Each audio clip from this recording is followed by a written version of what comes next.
دنیا جو ایک فریب اور دھوکے کی جا ہے، اس سے اس کی طبیعت کا ہٹ جانا اور اچاہٹ ہو جانا، یعنی زندگی میں زہد آ جانا۔ زاہد وہ نہیں ہوتا جس کے پاس دنیا نہ ہو، زاہد وہ ہوتا ہے جس کے دل میں دنیا نہ ہو۔ زاہد وہ نہیں ہوتا جو دنیا سے بالکل کنارہ کش ہو جائے، نہ اچھا کھائے، نہ اچھا پیے، نہ اچھا پہنے، نہ اچھا گھر رکھے، نہ کاروبار کرے، وہ زاہد نہیں ہے۔ زاہد وہ ہے کہ اس کے دل میں دنیا نہ ہو۔ اور دنیا دار وہ نہیں ہے جو دنیا میں مصروف زیادہ رہتا ہے، یا دنیا دار وہ نہیں ہے جو اس کے پاس دنیا بہت ہے۔ دنیا دار وہ ہوتا ہے جس کے دل میں دنیا ہو، جس کے دل میں دنیا ہو۔ اور زہد جو ایمان اور ہدایت کی بہت بڑی خوبی ہے، میں عرض کر رہا ہوں، وہ نہیں ہوتا جو دنیا کی نعمتیں استعمال نہ کرے، جو دنیا کے کام کاج میں مشغول نہ ہو، وہ زاہد نہیں ہے۔ زاہد وہ ہے جس کے دل میں دنیا نہ ہو۔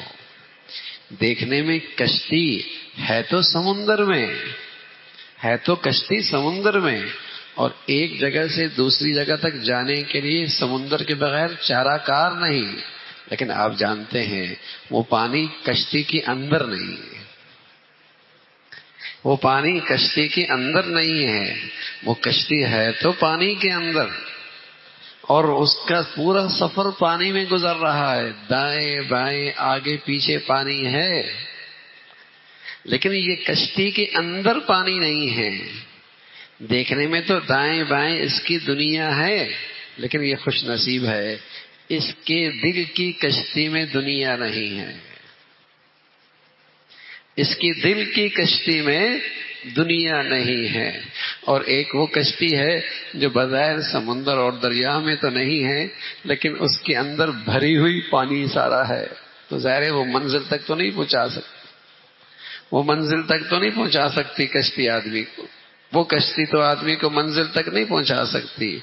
منزل تک پہنچنے کے لیے بھی کشتی کے اطراف میں پانی ہے، لیکن اس کشتی کے اندر نہیں ہے۔ تو رسول اللہ صلی اللہ علیہ وسلم سے پوچھا گیا، یا رسول اللہ، ہدایت سینے میں آ جائے اور وہ نور سینے میں آ جائے اور اسلام کے لیے سینہ کھل جائے، اس کی کوئی ظاہری علامت؟ تو پیارے رسول صلی اللہ علیہ وسلم نے اس کی پہلی علامت یہ بتائی کہ دنیا جو دھوکے اور فریب کی جگہ ہے، اس سے طبیعت کا ہٹ جانا اور اچاہٹ ہو جانا، یعنی زندگی میں زہد کی صفت کا آ جانا۔ اور آخرت جو ہمیشہ اور قیام کی جگہ ہے، طبیعت کا اس کی طرف رجوع کر لینا۔ سبحان اللہ۔